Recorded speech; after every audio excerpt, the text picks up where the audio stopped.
Nabi Daud alaihi salatu wassalam adalah nabi yang Allah subhanahu wa ta'ala karuniakan banyak keutamaan, terutama dari nabi-nabi Bani Israel. Karena satu-satunya nabi dan yang pertama dari kalangan nabi Bani Israel yang Allah subhanahu wa ta'ala berikan dua karunia yang sangat besar. Karunia dari langit dan karunia dari bumi. Adapun karunia dari langit, Allah subhanahu wa ta'ala wahyukan kepada Nabi Allah Daud untuk menjadi seorang nabi. Dan ini keutamaan yang luar biasa. Diangkatnya beliau menjadi seorang nabi. Adapun dari bumi, maka Allah subhanahu wa ta'ala angkat beliau menjadi raja.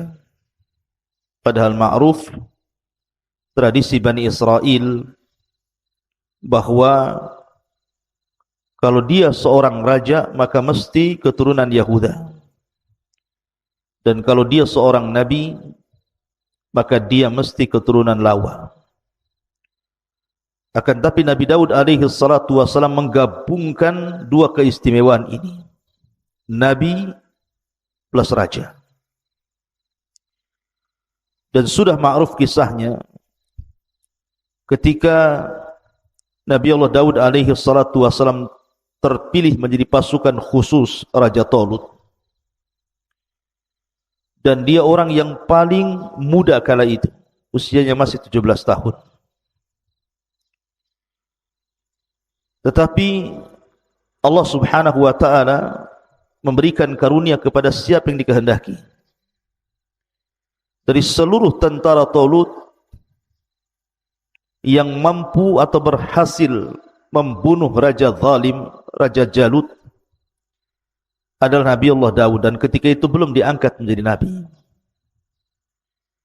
Baru setelah kemudian dia membunuh Jalut, kemudian Talut menjanjikan bahwa siapapun yang membunuh Jalut maka dia berhak menikahi salah satu putrinya dan berhak mendapatkan kekuasaan setelahnya. Karena Jalut sendiri ketika menganggap remeh kepada Nabi Allah Daud alaihi salatu wassalam saat mubarazah, perang tanding, Jalut mengatakan, kalau engkau bisa membunuhku maka kuserahkan kerajaanku kepadamu. Tapi jika aku membunuhmu maka serahkan kerajaan kalian kepadaku. Dan Daud berhasil membunuh Jalut sehingga sudah pantas dia mendapatkan kerajaan Jalut.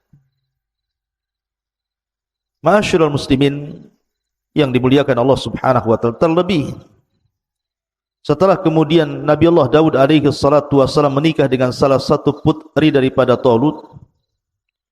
Dari sini Allah subhanahu wa ta'ala firmankan, wa atainahu al-hikmah, dan Allah subhanahu wa ta'ala berikan al-hikmah, maksudnya kenabian. Maka resmilah Daud alaihi salatu wassalam diangkat oleh Allah subhanahu wa ta'ala menjadi nabi. Dan Allah subhanahu wa ta'ala turunkan kitab langit. Sebagaimana Ibrahim alaihi salatu wassalam diturunkan padanya suhuf. Inna hadha lafi suhufil ula suhufi Ibrahim wa Musa. Sesungguhnya Al-Quran ini terdapat lembaran-lembaran kitab langit berupa suhuf. Suhufnya Nabi terdahulu dan juga suhufnya Musa dan Ibrahim. Maka sebagaimana Nabiullah Ibrahim diturunkan suhuf kepadanya, kemudian juga Nabi Musa alaihi salatu wasallam diturunkan Taurat, kemudian Isa bin Maryam diturunkan Injil, dan Rasul kita Muhammad sallallahu alaihi wasallam diturunkan Al-Quran, maka Nabiullah Daud juga diturunkan Zabur. Tentu Zabur tidak sebagaimana Taurat, Injil ataupun Al-Quran yang sangat tebal. Karena Zabur itu kinayah taranum, mungkin semacam bait-bait syair yang suka ditaranumkan dilanggamkan oleh Daud alaihi salatu wassalam, dan Daud memiliki 70 suara. Jadi kalau dia taronum membaca Zabur, maka dia membaca dengan 70 qiraah. Setiap berpindah satu qiraah ke qiraah berikutnya, suaranya semakin indah, semakin baik. Bahkan saking indahnya suara Nabi Allah Daud alaihi salatu wassalam, burung-burung bahkan gunung-gunung ikut taronum dengan Daud alaihi salatu wassalam. Nanti akan saya kisahkan bagaimana kisah qiraah Zabur Nabi Allah Daud alaihi salatu wassalam. Baik, kita akan mulai dengan beberapa ayat Al-Quran yang bicara tentang kisah Nabi Allah Daud alaihi salatu wassalam. Allah subhanahu wa ta'ala berfirman dalam suratul Sad, ayat ke-17. A'udzu billahi minasyaitonir rajim. Isbir ala ma yaqulun. Bersabarlah engkau wahai Muhammad terhadap apa yang mereka katakan kepadamu. Kita tahu bahwa dakwah Nabi SAW itu penuh dengan tantangan dan rintangan. Mulai daripada hinaan, ejekan, cacian, makian, ancaman. Itulah tantangan dakwah Nabi SAW. Sehingga terkadang Nabi SAW sempit hatinya, dan Allah tahu. Makanya kemudian di antara faedah Al-Quran ini sepertiganya bicara tentang qasas, kisah-kisah para nabi, kisah-kisah para rasul, adalah untuk menguatkan hati Rasul, linusabbitu bihi fuadak, agar hati Nabi SAW tenang. Apabila Nabi SAW diancam untuk dibunuh, maka sebelumnya para nabi juga diancam bahkan dibunuh. Seperti Nabi Allah Yahya ibn Zakaria dibunuh, dipenggal kepalanya. Kemudian juga ayahnya Zakaria digergaji dalam pohon. Kemudian Isa juga diancam oleh kaumnya, kemudian diangkat ke langit karena akan mengalami pembunuhan. Maka di sini Allah Subhanahu wa taala ingin menghibur Nabi SAW dengan mengkisahkan Nabi Allah Daud kepada beliau. Allah Subhanahu wa taala mengatakan, isbir ala ma yaqulun. Bersabarlah atas apa yang mereka katakan. Wadhkur abdana Daud dzal aidi innahu awwab. Dan ingatlah akan hamba kami. Allah Subhanahu wa taala menasabkan Daud kepada hamba Allah, dan ini idhafah tasyrif namanya, idhafah pengagungan, bahwa Daud ini bukan orang biasa tapi orang mulia, karena dinasabkan dengan kata-kata abdana, diidhafahkan kepada kami Allah Subhanahu wa taala. Allah mengatakan, dan ingatlah akan hamba kami Nabi Allah Daud alaihi salatu wassalam yang mempunyai kekuatan. Sungguh dia hamba yang sangat taat kepada Allah Azza wa Jalla. Seolah-olah Allah ingin katakan, bersabarlah wahai Muhammad sebagaimana sabarnya Nabi Allah Daud alaihi salatu wassalam. Ma'asyiral muslimin yang dimuliakan Allah Subhanahu wa taala. Ketika Allah Subhanahu wa taala mengatakan wadhkur abdana Daud dzal aidi, dan ingatlah akan hamba kami Daud yang mempunyai kekuatan. Ingat, Allah Subhanahu wa taala memberikan karunia yang sangat besar kepada Nabi Allah Daud alaihi salatu wassalam berupa kekuatan. Makanya Allah Subhanahu wa taala menyebutkan dalam surah Sad ayat 20-nya, wasaddadna mulkahu, dan kami kuatkan kerajaannya. Para ulama tafsir mengatakan dal aidi innahu awwab, bahwa dia memiliki kekuatan, bukan hanya kekuatan kerajaannya, karena semenjak Nabi Allah Daud diangkat oleh Allah menjadi nabi, kemudian menjadi raja sepeninggal Talut, maka seluruh Bani Israel sangat mencintai Daud, berbeda dengan raja-raja sebelumnya. Terkadang Bani Israel mereka melakukan pemberontakan, atau kepada para nabi sebelumnya terkadang mereka membunuh para nabi, mendustakan para nabi. Tapi tidak bagi Daud alaihi salatu wassalam. Seluruh Bani Israel suka dengan Daud,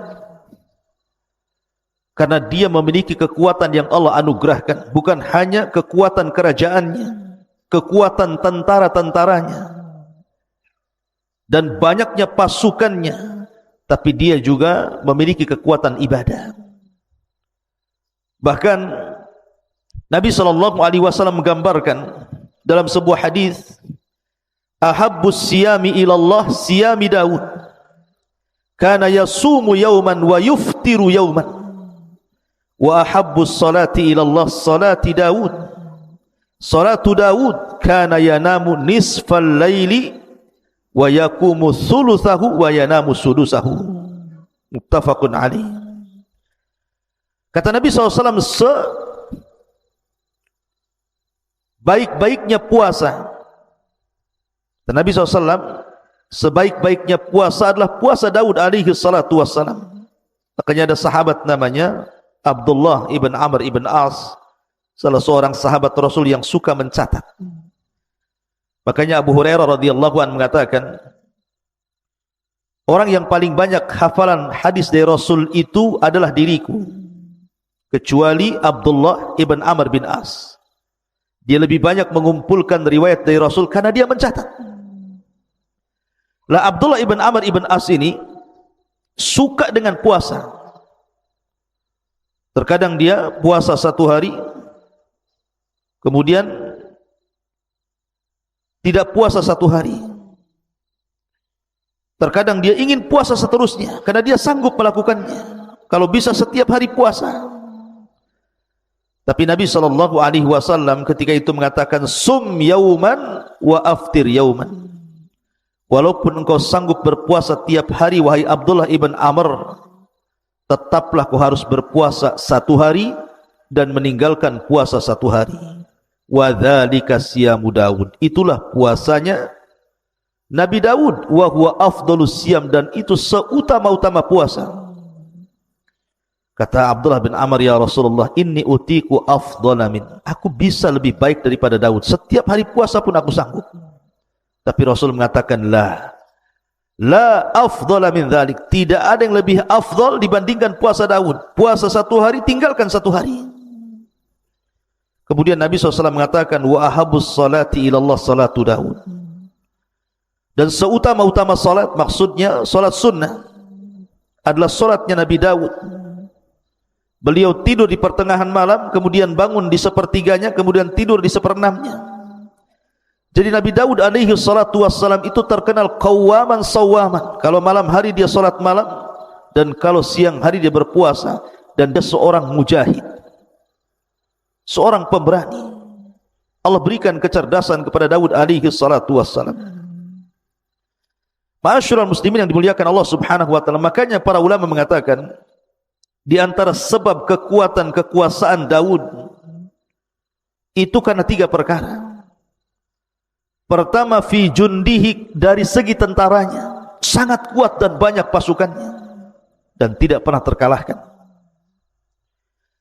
Yang kedua, wa quwwatihi, Allah berikan kekuatan ibadah. Bukan hanya kekuatan kerajaan, tetapi kekuatan ibadah. Dan tentu yang terakhir, nikmatun minallahi alaih. Karena itu nikmat yang Allah anugerahkan kepada Daud alaihi salatu wassalam. Apa saja nikmat yang Allah anugerahkan kepada Nabi Allah Daud? Allah lanjutkan dalam surah Sad ayat 18-nya. Inna sakharnal jibala ma'ahu yusabbihna bil ashi wal israh. Sungguh kamilah yang menundukkan gunung-gunung itu untuk bertasbih bersama Daud pada waktu petang dan juga pada waktu pagi. Wat-tayra mahsyurah, wat-tayra mahsyuratan kullu lahu awwab. Bukan hanya gunung-gunung ditundukkan kepada Nabi Allah Daud alaihi salatu wassalam, sampai kepada kami tundukkan burung-burung dalam keadaan terkumpul masing-masing sangat taat kepada Allah Azza wa Jalla. Jadi kisahnya begini. Saya sudah ulangi dari awal tadi, Nabi Daud itu diberikan kehebatan bacaan Zabur. Kalau dia tarannum luar biasa. Dan itu diisyaratkan kepada sabda Nabi SAW ketika memuji orang-orang Asy'ariyun. Jadi ada kabilah di Yaman namanya Asy'ariyin, kabilahnya Abi Musa al-Asy'ari. Itu dikenal dengan suara Al-Quran yang sangat merdu. Jadi apabila pasukan Asy'ariyun ini berangkat jihad bersama Rasul, safar untuk berjihad, maka apabila di malam hari, kan yang terlibat dalam perang itu bukan hanya satu kabilah, berkabilah-kabilah, salah satunya kabilah Asy'ariyun. Apabila Nabi SAW beristirahat di malam hari dan pasukan pun beristirahat, Nabi SAW tahu di mana letak kabilah Asy'ariyun beristirahat, walaupun banyak kabilah.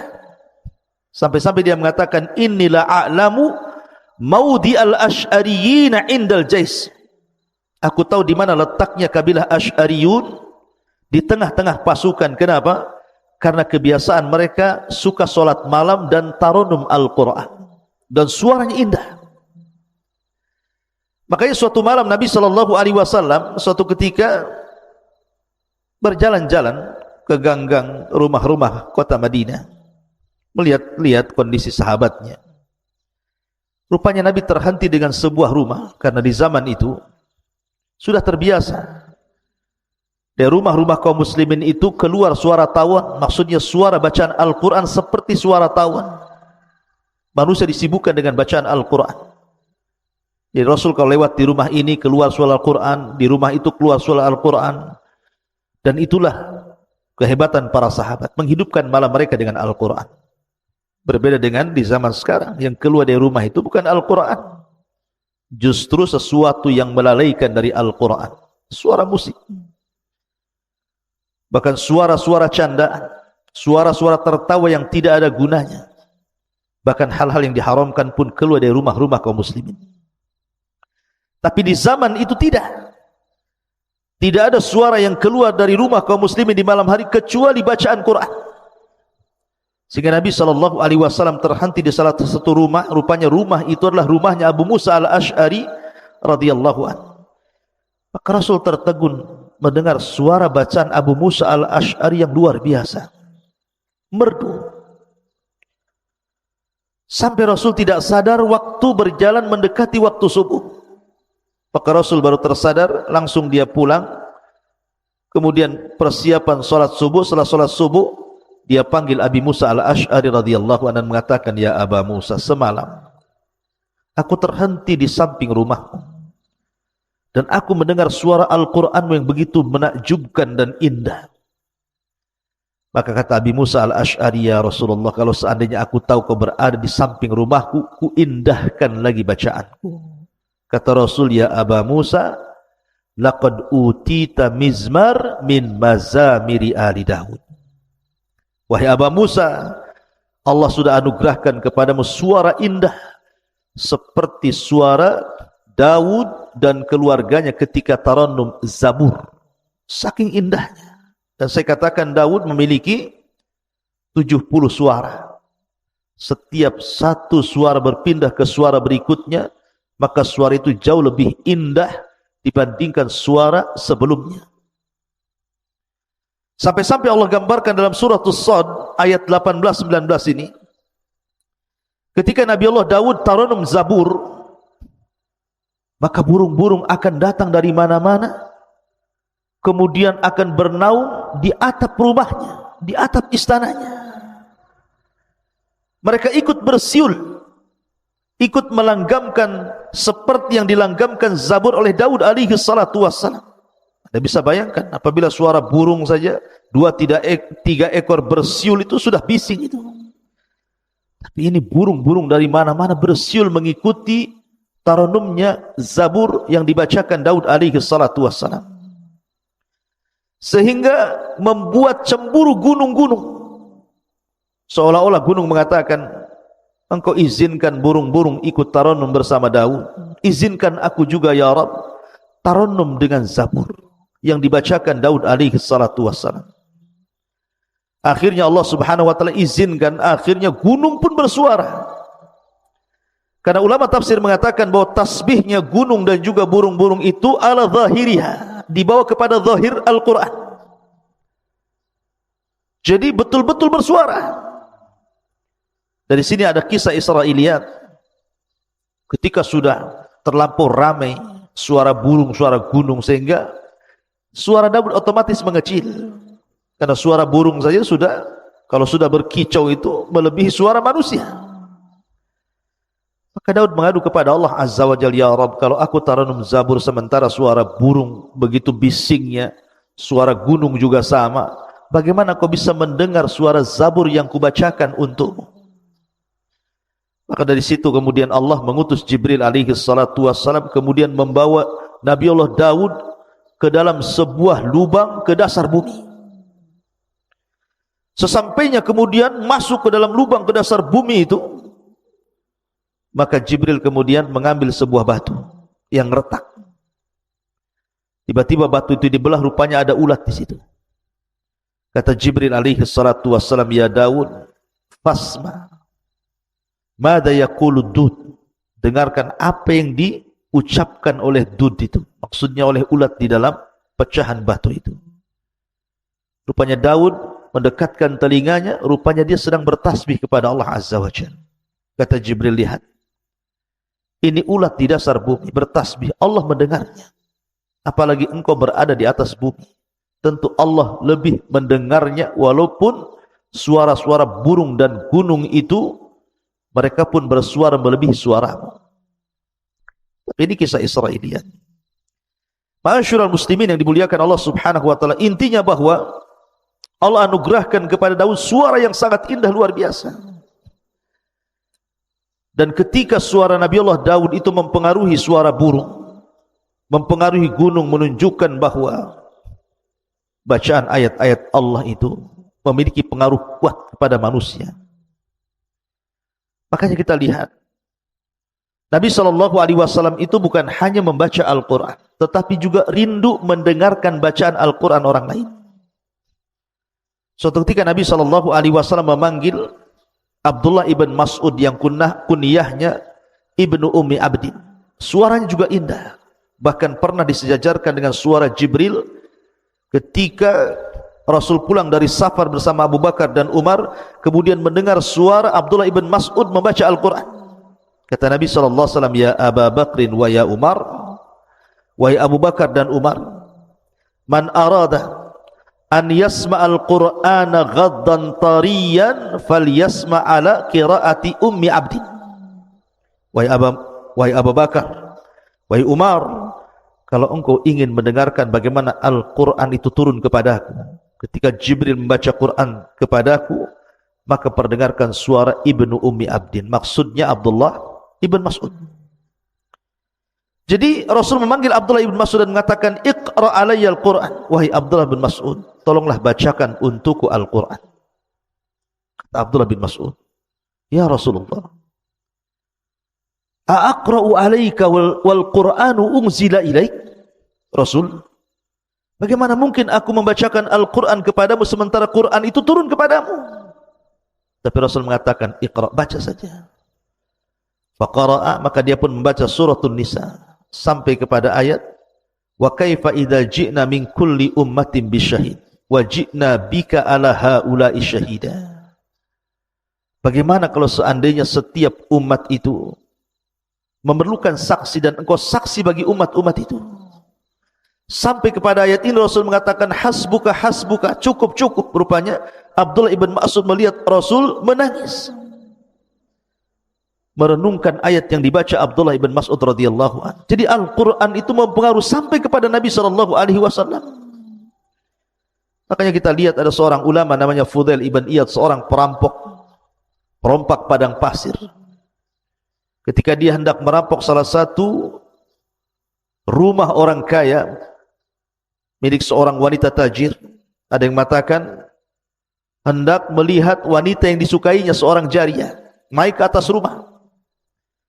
Tiba-tiba sahibul bait, pemilik rumah itu sedang qiyamul lail, kemudian membacakan Al-Quran sampai kepada ayat alam ya'ni lil ladina amanu an tash'a qulubuhum bi dzikrillah wa ma nazala minal haq.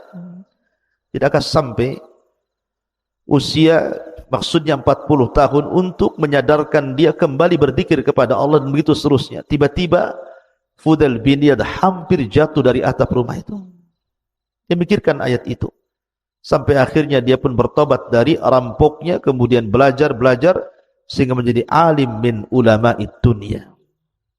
Jadi ulama dunia, terkenal zuhud wara'nya. Intinya bahwa faedah yang sangat besar dari kisah Nabi Daud alaihi salatu wassalam, dia mampu membaca Zabur dan Allah anugerahkan suara yang sangat indah. Maka bagi anda yang Allah anugerahkan suara indah, gunakan untuk membaca Al-Quran. Buat apa anda gunakan untuk menyanyi? Tidak ada faedahnya dunia akhirat. Wa minan nasi man yashtari lahwal hadith liyudhilluka an sabilillah. Karena ada sebagian manusia itu yang akan memperjualbelikan lahwal hadis, ucapan-ucapan yang tidak ada gunanya untuk menyesatkan jalan Allah. Maka gunakan suara emas, suara indah anda untuk membaca Al-Quran. Rasul mengatakan, "Man lam yataghanna bil Quran falaysa minni."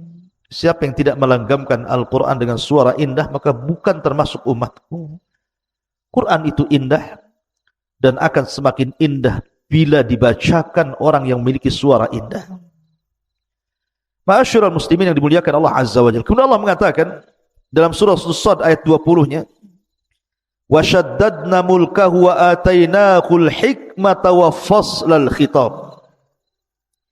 Dan kami kuatkan kerajaannya. Sekali lagi, Daud ini diberikan anugerah kekuatan kerajaan karena semua Bani Israel mendukungnya. Tidak ada satupun yang memberontaknya. Selama 40 tahun Nabi Allah Daud berkuasa, kehidupan Bani Israel sungguh di atas kejayaan. Memiliki raja plus juga nabi. Dan memiliki tentara yang sangat kuat. Dan kekuatan ibadah yang luar biasa. Makanya Allah mengatakan, dan kami kuatkan kerajaannya. Wa atainahul hikmah. Dan kami berikan hikmah kenabian kepadanya. Wa faslal khitab. Dan kebijaksanaan dalam memutuskan perkara. Jadi Nabi Allah Daud itu, subhanallah, dia diberikan kepahaman yang luar biasa. Setiap kasus yang ditanganinya, maka Allah berikan jalan keluarnya. Jadi kalau ada orang bertengkar, berselisih, meminta didamaikan, meminta fatwa, maka Nabi Allah Daud alaihi salatu wassalam pakarnya menyelesaikan seluruh problematika umatnya, tentu atas karunia dan izin dari Allah yang Allah berikan kecerdasan, kepahaman kepada Daud sehingga mampu menyelesaikan setiap kasus per kasus yang terjadi kepada umatnya. Nanti kita akan jelaskan kan Nabi Allah Daud itu membagi hari menjadi 3. Satu hari dia gunakan untuk memutuskan perkara. Setiap umatnya yang datang berkasus, maka dia harus memutuskan perkara itu. Dan selalu ada jalan keluarnya. Yang kedua, satu hari dia mengunjungi rakyatnya, bertanya soal kebutuhan mereka, apa yang kurang, apa yang dikehendaki umatnya, sehingga Daud tahu kebutuhannya. Kemudian yang ketiga, satu hari beliau gunakan untuk ibadah. Tidak boleh ada siapapun yang mengganggunya sampai kepada keluarganya. Dia punya ruangan khusus, beribadah saja satu hari itu. Dan itulah Daud alaihi salatu wassalam membagi hari-harinya. Dan itu sudah menjadi sebuah kebiasaan dan adat yang diketahui Bani Israel. Jadi kalau mereka ada kasus, mereka nunggu kepada hari ketika Nabi Daud menjadi hakim dulu. Tidak lantas setiap hari datang. Ma'asyiral muslimin yang dimuliakan Allah Subhanahu wa taala. Kemudian Allah Subhanahu wa taala juga berfirman dalam ayat yang lain, "Wa laqad ataina Dawuda minna fadla ya jibalu awwibi ma'ahu wat-tayra wa alanna lahul hadid ani'mal sabighati wa qaddir fis syardi wa'malu salihan inni bima ta'maluna basir." Dan sungguh kami telah berikan kepada Daud karunia yang sangat besar dari kami. Kemudian Allah mengatakan, wahai gunung-gunung, wahai burung-burung, bertasbihlah berulang-ulang bersama Daud, dan kami telah melunakkan besi untuknya. Buatlah baju besi yang besar-besar dan ukurlah anyamannya, dan kerjakanlah kebaikan. Sungguh aku maha melihat apa yang kamu kerjakan. Jadi selain Daud alaihi salatu wassalam mampu tarannum dengan 70 qiraah, sehingga gunung dan juga burung-burung ditundukkan kepada beliau Daud alaihi salatu wassalam, Daud juga walaupun dia seorang nabi, seorang raja, bukan berarti kemudian dia mengandalkan keutamaan yang Allah anugerahkan kepadanya untuk mencari rezeki, tidak. Tapi dia bekerja sendiri. Dia tidak mengandalkan gaji, mungkin bahasa kitanya. Tidak semena-mena karena dia seorang raja, memiliki istana, memiliki dayang, memiliki pasukan. Tidak. Daud bekerja sendiri dengan keringatnya.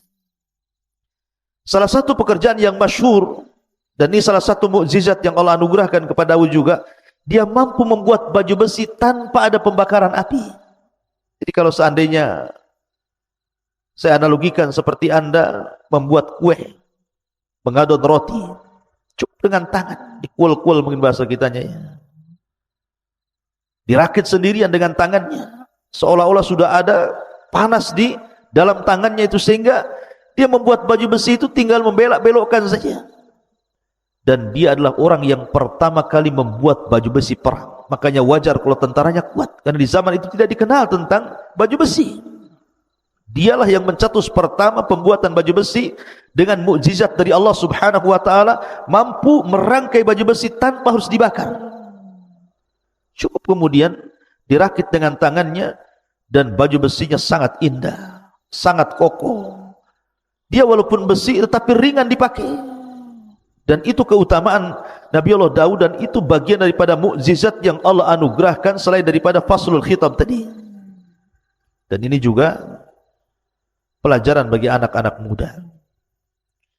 Terkadang banyak orang-orang yang kemudian kuliah tinggi-tinggi dengan harapan setelah selesai kuliah langsung menjadi direktur perusahaan, owner perusahaan.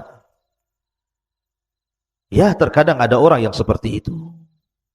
Tapi terkadang Allah uji setelah dia kuliah tinggi-tinggi, rupanya pengangguran, malas. Dia malu untuk bekerja, umpamanya ngojek kah, driver apa gitu kan, atau bangunan, atau mungkin jualan kecil-kecilan. Alasannya, saya sudah sarjana, sudah S3 pun, tidak mungkinlah saya bekerja seperti kalian yang tidak sekolah. Subhanallah. Daud alaihi salatu wassalam ini jauh lebih mulia dibandingkan Anda. Dia seorang raja, memiliki istana, dayang-dayang, kekuatan, kekayaan. Bahkan dia seorang ahli ibadah yang tidak pernah meninggalkan puasa dan tidak pernah meninggalkan qiyamul lail. Tapi dia juga bekerja. Makanya terkadang ada orang-orang yang malas sehingga menjadi peminta-minta. Kita lihat di lampu merah itu, terkadang kita melihat orangnya kuat, kekar, masih muda, kerjanya minta-minta. Lihatlah bagaimana Nabi Allah Daud mengajarkan kepada kita, walaupun dia seorang nabi, seorang raja, dilimpahkan karunia yang banyak, tetap saja dia bekerja dengan amalan tangannya. Makanya Nabi SAW bersabda, ma akala ahadun ta'aman qad khairan min an ya'kula min amali yadihi, wa anna Nabi Allah Daud kana ya'kulu min amali yadihi. Tidaklah seseorang itu memakan sebuah makanan yang jauh lebih baik dibandingkan makan itu hasil jerih payah tangannya. Dan sesungguhnya Nabi Allah Daud, beliau memakan dari hasil tangannya. Ma'asyiral muslimin yang dimuliakan Allah Azza wa Jalla, maka dari sini mengisyaratkan bahwa Nabi Daud alaihi salatu wassalam beramal sendirian, bahkan dilebihkan dari para nabi. Dan kebiasaan para nabi juga, mereka bekerja. Ibrahim alaihi salatu wassalam, dia jual baju. Dia membeli baju di pasar di tempat lain, kemudian dijual di tempat lain. Itu Ibrahim Khalilur Rahman, pemimpin ataupun Abul Anbiya, bapaknya para nabi, bekerja. Zakaria Najjar, bahasa kita Najjar itu semacam ya pembuat kayu. Di zaman sekarang ini mebel gitu ya. Itulah pekerjaannya Nabi Zakaria alaihi salatu wassalam. Bahkan Rasul tidak malu-malu untuk menjadi ra'il ghanam, penggembala kambing milik tuan Arab. Dan begitulah para nabi mengajarkan kepada kita agar kita bekerja dan bekerja mencari yang baik dan halal. Kulu min tayyibati ma razaqnakum. Ma'asyiral muslimin yang dimuliakan Allah Subhanahu wa taala. Kemudian kalau kita melihat bagaimana keistimewaan Nabi Allah Daud alaihi salatu wassalam, juga Allah Subhanahu wa taala berfirman di dalam Al-Qur'anul Karim, "Wa laqad atayna Dawuda wa Sulaiman ilma. Wa qala alhamdulillahi alladhi faddalana ala katsirin min ibadinal mu'minin." Dalam surah An-Naml ayat 15 Allah katakan, dan sungguh kami berikan kepada Daud dan Sulaiman ilmu yang banyak. Kemudian keduanya pun bersyukur kepada dan mengatakan, alhamdulillah, segala puja dan puji hanya milik Allah yang telah mengaruniakan kepada kami dibandingkan kebanyakan dari hamba-hambamu yang beriman. Bersyukur.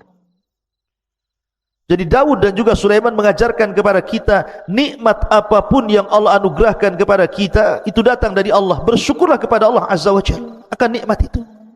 Aku itu nikmat dari Allah. Jangan seperti Qarun, yang awalnya dia seorang pembaca Taurat hebat, memiliki suara indah membaca Taurat. Qarun itu orang yang dekat dengan Nabi Musa, ahli ibadah. Awalnya dia baik. Ketika dia baru dianugerahkan rizki oleh Allah Azza wa Jalla, dia masih mau sedekah, bayar zakat. Tapi setelah Allah anugerahkan kekayaan yang begitu besar pada Qarun, dia pun sombong dan mengatakan, innama utitu min ilmin indi. Kekayaan ini datang dariku, bukan dari Allah, karena kecerdasanku. Mungkin bahasa kitanya, karena saya sudah kuliah tinggi-tinggi, kalau saya sekarang kaya, jadi manajer, jadi owner perusahaan, wajar itu karena kecerdasanku. Dia lupa bahwa yang berikan rizki itu Allah Subhanahu wa ta'ala. Akui itu nikmat dari Allah. Bersyukur dengan cara mengeluarkan rizki Allah itu kepada sesuatu di jalan Allah. Karena banyak orang-orang itu yang mencari rizki dengan cara halal, tetapi kemudian diinfakkan dengan cara yang haram. Harta anda akan ditanya di hadapan Allah, min aina iktasabahu wa fima anfaqahu. Kemana? Dari mana kau hasilkan harta itu? Kemana kau belanjakan? Semua akan ditanya. Maka di sini pelajaran yang sangat berharga dari Nabi Allah Daud dan juga Sulaiman putranya, beliau memuji Allah Subhanahu wa taala, alhamdulillah. Makanya Nabi Allah Sulaiman alaihi salatu wassalam diberikan anugerah kekayaan yang mungkin jauh lebih hebat dibandingkan ayahnya. Tapi dia mengatakan, hadza min fadli rabbi. Ini semua karunia Allah. Liyabluwani aashkuru an akfur. Sengaja Allah menguji diriku, kata Sulaiman, apakah aku akan menjadi hamba Allah yang bersyukur ataukah menjadi hamba Allah yang kufur. Karena bagaimanapun kekayaan itu difirmankan Allah Azza wa Jalla, kalla innal insana la yatgha an ra'ahu stagna. Betapa banyak orang-orang yang kemudian melampaui batas dalam hidupnya ketika Allah berikan kecukupan kepadanya. Na'udzubillah. Ma'asyiral muslimin yang dimuliakan Allah Subhanahu wa taala, ketika para ulama memberikan catatan bahwa dalam surah An-Naml ayat 15 ini, walaqad atayna Dawuda wa Sulaimana ilma wa qala alhamdulillahilladzi faddalana ala katsirin min ibadihil mu'minin. Dan sungguh kami telah berikan kepada Daud dan juga Sulaiman ilmu yang banyak. Kemudian keduanya memuji Allah dan mengatakan, segala puja dan puji hanya milik Allah yang telah melebihkan kami dari kebanyakan hamba-hamba Allah yang beriman. Allah berikan nikmat yang luar biasa kepada dua nabi ini. Salah satunya Nabi Allah Daud alaihi salatu wasallam. Apa saja nikmat yang Allah anugerahkan kepada Nabi Allah Daud alaihi salatu wasallam? Yang pertama, al-quwwah al-ilmiyah. Kekuatan pengetahuan yang cerdas. Makanya Allah mengatakan dalam surah Al-Baqarah ayat 251, wa 'allamnahu wa 'allamahu mimma yasha. dan Allah ajarkan pengetahuan kepada siapa dari hambanya sesuai dengan kehendaknya. Ma'asyiral muslimin yang dimuliakan Allah Azza wa Jalla, dan Nabi Allah Daud diberikan pengetahuan yang luar biasa, kepahaman, kecerdasan yang luar biasa. Yang kedua, al-quwatul badaniyah. Dia dianugerahkan kekuatan badan, kekuatan fisik, sehingga tadi bisa membuat baju besi dengan tanpa ada pembakaran. Cukup dengan tangannya saja dirangkai sedemikian rupa, akhirnya menjadi baju besi. Dan Allah katakan dalam surah Saba ayat 10, wa alanna lahul hadid, dan Allah lembutkan besi kepada Daud alaihi salatu wasallam, dan itu bentuk kekuatan fisik beliau. Kemudian yang ketiga, quwatul mulki bitaskhiril asbabil madiyati wal ma'nawiyati liuqawi mulkahu min kathratil junud wa husni sirati wal adli wal fasli fil khusumah. Kekuatan kerajaan dengan berbagai macam sebabnya, sehingga dengan kecerdasannya dan kekuatan fisiknya akhirnya kuat kerajaannya, dicintai oleh Bani Israel. Dia mampu mengelola kerajaan begitu baik, tentaranya kuat, dan dia memiliki akhlak yang sangat mulia dan dicintai rakyatnya. Dia seorang yang adil dalam memberikan keputusan, dan dia paham bagaimana cara menyelesaikan sebuah urusan permasalahan problematika yang dihadapi umatnya. Makanya Allah mengatakan wasyadadna mulkahu dalam surah Sad yang saya tadi bacakan ayat 20, dan kami kuatkan kerajaannya. Kemudian yang keempat, al-isabatu fil qawli wal fahmi fil qadha. Tepat sasaran apabila memutuskan sebuah perkara. Kalau ada orang konflik bermasalah, datang kepada Nabi Daud, langsung bisa diselesaikan urusannya, seketika langsung selesai urusannya. Makanya Allah mengatakan wa atainahul hikmata wa faslal khitab. Faslal khitab, paham dengan urusan orang. Kemudian yang nomor 5, al-manzilatul aliyatu indallah. Dan ini yang paling luar biasa, Daud memiliki keistimewaan yang tinggi di sisi Allah Subhanahu wa taala, sehingga Allah mengatakan dalam surah Sad ayat 25, faghfarna lahu dzalik wa inna lahu indana la zulfa wa husnal ma'ab. Kami ampuni dosa-dosanya, dan sungguhnya Daud di sisi kami, kata Allah, sungguh hamba Allah yang mendekatkan diri kepadaku, dan dia akan mendapatkan kebaikan tempat kembali kelak. Kemudian yang nomor 6, al-barakatu fil waqti wa taysirul qiraati alaihi.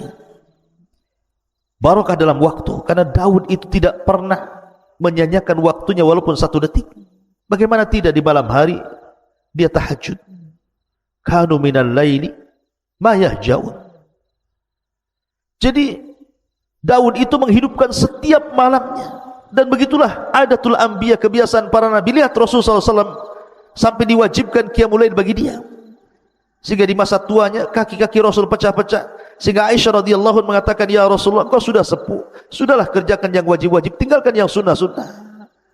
Tapi Rasul mengatakan, ya Aisyah, afala akuna abdan syakur, salahkah saya menjadi hamba Allah yang bersyukur? Maka salat melahirkan syukur. Daud tidak pernah menyanyiakan di waktu malam, dan tidak menyanyiakan di waktu siang. Dia berpuasa dan berjihad. Subhanallah, barakah waktunya, dan Allah mudahkan bacaan Zabur kepadanya, sehingga Allah Subhanahu wa ta'ala anugerahkan suara yang sangat indah dan mempengaruhi makhluk-makhluk di sekitarnya. Kemudian nomor 7, husnus saut, indahnya suara. Saya katakan Daud memiliki 70 qiraah.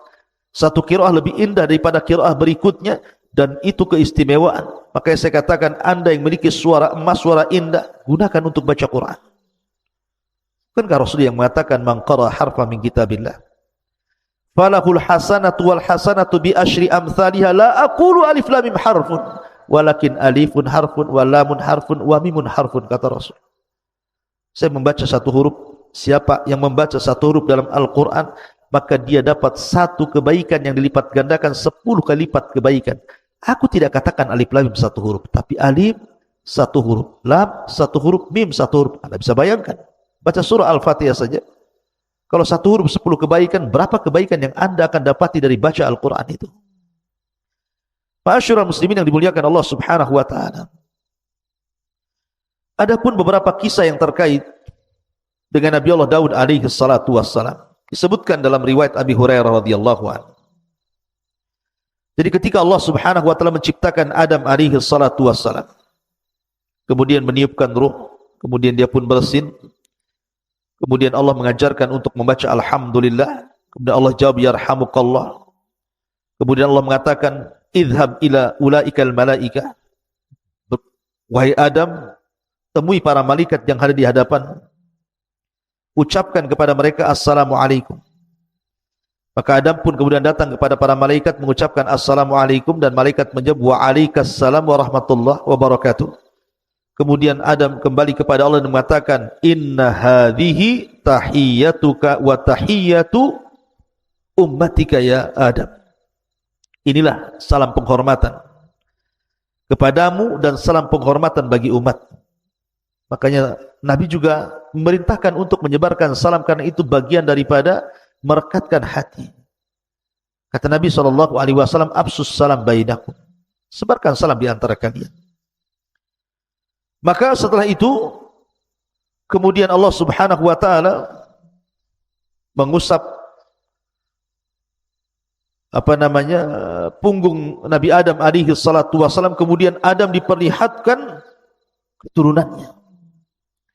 Maka ketika Adam kemudian melihat keturunannya, dilihatnya ada satu orang dari turunan Adam alaihi salatu wassalam memiliki cahaya di dahinya, dan itu sangat menakjubkan Adam alaihi salatu wassalam. Kenapa orang ini bercahaya? Dan siapa dia?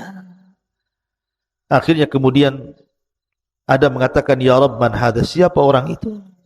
Dari turunanku yang bercahaya itu siapa? Maka Allah mengatakan, hadza ibnuka Daud, itu turunan namanya Daud alaihi salatu wassalam, qad kutibat lahu umru arba'ina sana. Allah sudah catat dia hanya punya umur 40 tahun saja. Ketika mendengar usianya pendek, sementara Adam sudah takjub dengan Daud alaihi salatu wassalam, dia mengatakan, ya Rabb, zid fi umri.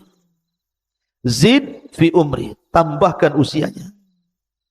Maksudnya, ambil usiaku, tambahkan usianya. Kalau memang dia hanya usianya 40 tahun, tambahkan 60 lagi, genapkan menjadi 100 tahun usianya, biar dia agak panjang sedikit. Akhirnya kemudian ditakdirkan Daud pun diberikan usia Adam 60 tahun sehingga genap menjadi 100 tahun.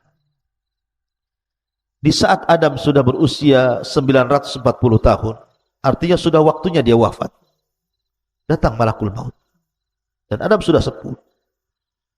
Ketika malakul maut hendak mencabut ruhnya Adam, Adam lupa bahwa usia dia sudah diberikan 60 tahun kepada Daud, sehingga dia tidak mau dicabut nyawanya, dan tetap mengatakan, bukankah usiaku 1000 tahun? Tunggulah 60 tahun lagi, katanya. Malaikat maut mengingatkan, bukankah usiamu sudah diberikan kepada anak cucumu Daud alaihi salatu wassalam? Adam lupa. Makanya dari situlah manusia disebut al-insan. Diambil dari kata nisyan, lupa. Karena Adam lupa, maka lupa ini pun berlaku kepada setiap turunan Adam. Maka kita disebut insan. Tapi lihat di sini ada hubung kait antara Nabi Allah Adam alaihi salatu wasallam dengan Nabi Allah Daud. Karena keistimewaan Daud sampai Adam menyisihkan usianya 60 tahun untuk Nabi Allah Daud alaihi salatu wasallam. Ma'asyiral muslimin yang dimuliakan Allah Subhanahu wa taala. Kemudian kisah yang kedua, ketika Nabi Daud alaihi salatu wassalam, kita tahu bahwa Nabi SAW bersabda dalam hadis, masih dari hadis Abu Hurairah radhiyallahu anhu yang terdapat dalam Musnad Imam Ahmad. Jadi Daud itu memiliki kecemburuan yang luar biasa dalam ibadah. Jadi kalau seandainya dia keluar, idza kharaja, kalau dia keluar, ughliqat al-abwab falam yadkhul ala ahlihi ahad. Kalau dia keluar, dia tutup ruangan khusus, sampai keluarganya pun tidak boleh masuk ke ruangan itu sampai dia kembali. Jadi suatu ketika dia keluar, zata yaumin wa ghallaqatid dar, dan dia pun menutup ruangannya khusus itu, tidak boleh ada yang masuk sampai keluarganya. Kemudian fa aqbalat imra'atuhu, tiba-tiba kemudian salah satu istrinya melihat pintu rumah yang sudah ditutup oleh Nabi Daud alaihi salatu wasallam tiba-tiba terbuka. Rupanya kata Nabi, fa ida rajulun qa'imun wastad-dar. Tiba-tiba ada seorang laki-laki yang berdiri di tengah-tengah ruangan itu. Faqalat liman fil bait. Siapa orang yang di rumah itu? Min aina dakhal? Dari mana dia masuk? Padahal pintunya tertutup rapat. Akhirnya kemudian Nabi Daud alaihi salatu wassalam pun datang. Dia melihat ada seorang laki-laki. Kemudian Daud mengatakan, man anta, siapa kamu, berani sekali kau masuk ke ruanganku ini? Maka orang ini mengatakan, ana alladhi ahabul muluk walayam tani'u minni syai'un. Saya adalah malaikat yang paling ditakuti dan tidak ada yang mampu menghalangi aku sedikit pun. Faqala Daud, anta, maksudnya apakah kamu malakul maut? Maka dia mengatakan, ya, saya malakul maut. Fa marhaban bi amrillah. Maka dia pun mengatakan, selamat datang. Kalau ini memang perintah Allah subhanahu wa ta'ala, maka aku sudah siap. Akhirnya kemudian dia pun dicabut rohnya di tempat itu. Ma'asyiral muslimin yang dimuliakan Allah subhanahu wa ta'ala. Kemudian kisah yang lain, Nabi Allah Daud alaihi salatu wassalam dan seorang wanita, atau dua orang wanita. Jadi ada kisah dua orang wanita, dua-duanya punya bayi. Dan itu disebutkan dalam Sahih Bukhari dan Muslim dari Abu Hurairah radhiyallahu an, bainama imra'atani ma'ahuma ibnahuma ja'a dhi'bu fa dhahaba bibnin ihdahuma. Jadi dua orang wanita ini dua-duanya punya bayi, mandi di sebuah sungai. Bayi diletakkan begitu saja. Datanglah serigala kemudian memakan salah satu dari bayi itu. Lah dua saudari ini akhirnya saling mengklaim bahwa bayi yang masih hidup adalah bayinya. Kata adiknya, ini bayi saya. Kata kakaknya, ini bayi saya. Akhirnya keduanya menghadap Nabi Allah Daud alaihi salatu wassalam. Lah kakak yang tertuanya mengatakan kepada Daud bahwa ini bayi saya, kemudian berhujjah. Sehingga Daud terpengaruh dengan ucapan wanita itu dan mengatakan, kalau begitu bayi ini milikku. Yang adiknya menangis. Sampai datang anaknya Nabi Allah Sulaiman mengatakan, wahai ayahku, izinkan aku untuk memutuskan perkara ini. Kata ayah, silakan. Maka Nabi Allah Sulaiman mengatakan, kembalikan bayimu itu. Bagaimana kalau saya potong jadi dua bayimu, dari pusar ke bawah ambil, dari pusar ke atas kau ambil. Rupanya sang adik mengatakan, ya Nabi Allah Sulaiman, kalau engkau harus melakukan seperti itu, tidak usah. Aku ikhlas. Aku berikan bayi ini kepada kakakku, katanya. Kata Nabi Allah Sulaiman, sungguh bayi itu milikmu. Kenapa? Nabi Allah Sulaiman melihat bahwa ada hubung kait antara wanita dengan bayi ini. Ada perasaan yang sangat lembut. Insting yang sangat kuat, memang itu anaknya. Makanya dua nabi ini luar biasa, diberikan kecerdasan luar biasa. Kemudian juga kisah yang berikutnya juga disebutkan dalam surah Sad. Saya ulangi dari awal. Ya, Nabi Daud alaihi salatu wassalam ini diberikan oleh Allah subhanahu wa ta'ala kecerdasan yang luar biasa, dan dia membagi waktunya menjadi tiga waktu. Jadi satu hari untuk memutuskan perkara, satu hari untuk melihat-lihat rakyatnya, dan satu hari untuk beribadah. Dihabiskan satu hari itu untuk beribadah kepada Allah azza wa jalla. Jadi suatu hari disebutkan di dalam Al-Quran surah Sad ini, wa hal ataka naba'ul khasmi ittasawwarul mihrab. Dan apakah telah sampai kepadamu berita orang-orang yang berselisih ketika mereka memanjat dindingnya mihrab. Jadi Daud itu punya ruangan khusus, dindingnya tinggi, nggak ada orang yang bisa memanjat di situ. Tapi suatu malam yang harusnya Nabi Daud itu hari itu dia gunakan untuk ibadah, kan ada hari lain untuk memutuskan perkara, tiba-tiba ada dua orang yang memanjat ke dalam pagarnya. Manusiawi, Daud takut, ini siapa kok bisa manjat pagar? Ya. Kemudian Allah mengatakan, iddakhalu ala Daud fafazi'a minhum. Ketika mereka masuk menemui Daud, Daud pun takut dan terkejut. karena kedatangan mereka. Qalu, maka dua orang yang berselisih ini mengatakan kepada Daud, la takhaf, jangan takut. Khasmani baga ba'duna ala ba'din fahkum bainana bil haqq wa la tushtit wahdina ila sawa'is sirat. Jangan takut. Kami dua orang yang sedang berselisih, sebagian kami menzalimi sebagian yang lain, maka berilah keputusan kepada kami secara adil dan janganlah menyimpang dari kebenaran, serta tunjuki kami jalan yang lurus kepada Allah Subhanahu wa taala. Daud terperanjat. Kata Daud, ya sudah, apa masalah?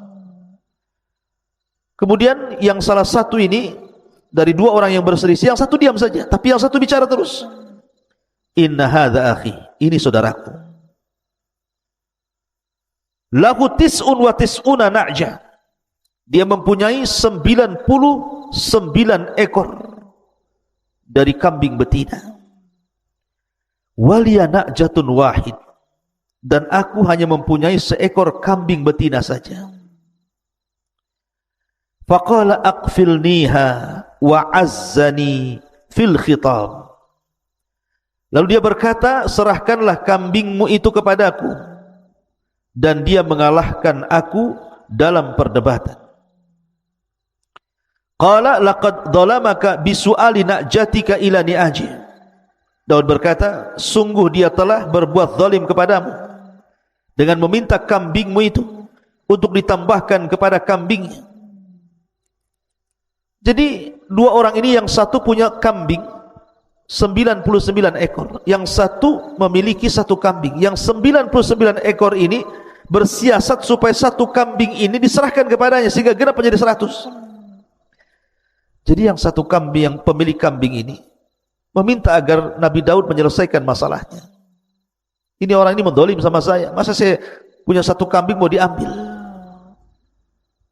Maka Allah Subhanahu wa taala kemudian mengatakan, wa inna katsiran minal khulata la yabghi ba'duhum ala ba'din illa alladziina aamanu wa amilus shalihat wa qalilum ma hum wa dhanna Daud annama fatannahu fastaghfara rabbahu wa kharra raki'an wa anam.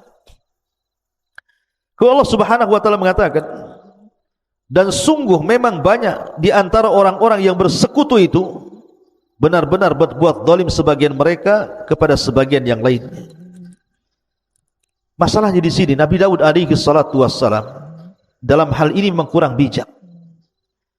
Karena Nabi Allah Daud alaihi salatu wassalam hanya mendengarkan satu pihak dan tidak mendengarkan pihak lain. Dia hanya mendengarkan dari pihak orang yang satu kambing itu, yang mempunyai satu kambing, dan tidak mendengarkan pihak yang kedua yang memiliki 99 kambing. Masalahnya apa sehingga dia mau mengambil satu kambing itu? Harusnya kan dua-duanya. Oke, masalahnya apa? Karena kalau orang berserikat itu kebanyakan mereka pasti ada masalah. Karena Allah yang mengatakan kalau orang sudah berserikat dalam usaha, kebanyakan itu satu dengan yang lain pasti saling menzalimi. Sedikit sekali orang yang berserikat itu berakhir dengan kebaikan. Rata-rata berakhir dengan keburukan. Satunya menzalimi, satunya mendustai, satunya mengambil hasilnya, satunya begitu seterusnya. Ada yang mengatakan asbab nuzul ayat ini, dan ini sekali lagi kisah Bani Israel. Dan kaedah ketika kita mendengar kisah Bani Israel, kalau memang kisah itu sesuai dengan Al-Quran dan Sunnah kita terima. Tapi kalau kisah itu tidak sesuai dengan Al-Quran dan Sunnah maka kita tolak. Maka kenapa kita tidak boleh membenarkan secara mutlak, tidak boleh mendustakan secara mutlak? Walaupun Rasul mengatakan hadithu am Bani Israel wala haraj, kisahkan tentang Bani Israel dan tidak mengapa. Jadi Nabi Daud suatu ketika keluar rumah, rupanya melihat ada seorang wanita yang sedang mandi, nampak auratnya. Tiba-tiba Nabi Daud tertarik dengan wanita itu. Akhirnya dia bersiasat. Karena setelah ditelisik, rupanya wanita itu bukan seorang gadis, tapi seorang wanita yang sudah bersuami. Dan nama suaminya Uria. Jadi akhirnya Nabi Daud bersiasat ingin mengambil wanita itu, masalahnya dia bersuami. Maka ketika Daud mempersiapkan pasukan perang, maka dia panggil Uria, suami daripada wanita itu, untuk terlibat dalam perang, kemudian diletakkan di tengah-tengah pasukan supaya dia mudah terbunuh. Akhirnya berangkatlah pasukan itu, dan suami daripada wanita ini Uria dilibatkan di tengah-tengah pasukan, bahkan paling depan. Akhirnya terbunuhlah wanita itu. Terbunuhlah suami dari wanita itu, maka Daud pun mengambil janda daripada mujahid itu. Sekali lagi, ini kisah dusta. Tidak mungkin seorang nabi melakukan seperti itu. Seolah-olah di sini Allah Subhanahu wa taala mengatakan, "Wa dhanna Daud annama fatannahu fastaghfara rabbahu wa kharra raqian wa anab." Daud menduga bahwa kami mengujinya, maka dia pun mohon ampun kepada Allah, lalu menyungkur sujud dan bertobat. Jadi seolah-olah orang ini ketika mengatakan, saya punya satu kambing, yang ini 99 kambing. Seolah-olah kau ini Daud punya istri 99, karena istrinya Daud itu banyak, 99 istri. Tiba-tiba engkau ingin menambah satu istri dengan cara zalim seperti itu, melibatkan suaminya dalam perang supaya mati. Sama dengan kisah ini. Orang ini memiliki 99 kambing, kemudian saudara yang memiliki satu kambing, kemudian yang 99 yang punya kambing ini hendak menzalimi saudaranya dan mengambil satu kambing biar dimasukkan menjadi 100. Maka Daud pun sadar, jangan-jangan ini peringatan bagi dia. Makanya dia langsung minta ampun kepada Allah, langsung sujud dan kembali kepada Allah Azza wa Jalla. Sekali lagi, kisah ini kisah dusta. Maka kita hanya melihat dohir kisah Al-Quran. Tidak ada hubung kait dengan wanita tadi ataupun dengan Uria yang dilibatkan dalam perang. Itu kita, Islam tidak mengenal kisah itu. Dan dari sini Allah mengatakan, "Faghafarna lahu dzalik wa inna lahu indana lazulfa wa husnal ma'ab." Lalu kami mengampuni kesalahan itu, dan sungguh dia mempunyai di sisi kami kedudukan yang benar-benar dekat dan tempat kembali yang baik. Dan Allah katakan, "Ya Daud, inna ja'alnaka khalifatan fil ardi fahkum bainan nasi bil haqq wa la tattabil hawa fayudillaka an sabilillah. Innal ladzina yadilluna an sabilillah lahum adzabun syadid bima nasu yaumal hisab." Allah berfirman, "Wahai Daud, sesungguhnya engkau kami jadikan penguasa di bumi ini. Maka berilah kepada putusan perkara di antara manusia itu dengan sangat adil. Dan jangan kau ikut hawa nafsu dirimu, karena akan menyesatkan dirimu dari jalan Allah. Maka siapapun yang tersesat dari jalan Allah, mereka pantas mendapatkan adab yang berat, karena mereka melupakan hari perhitungan." Seolah-olah Allah ingin memberikan pelajaran kepada Daud. Terkadang ada orang yang berselisih dan minta diselesaikan hari ini juga. Takkan mungkin menunggu sampai 3 hari. Kalau memang ini urgent, harus diselesaikan, maka uruslah rakyatmu. Jangan membagi hari menjadi 3 sehingga kalau ada orang masalah nunggu hari di mana Daud alaihi salatu wasallam ada keluangan untuk memutuskan perkara. Kalau memang di hari itu engkau hari beribadah, atau di hari engkau sedang melihat rakyatmu tiba-tiba ada masalah, putuskan hari itu juga. Itu lahir Al-Quran seperti itu.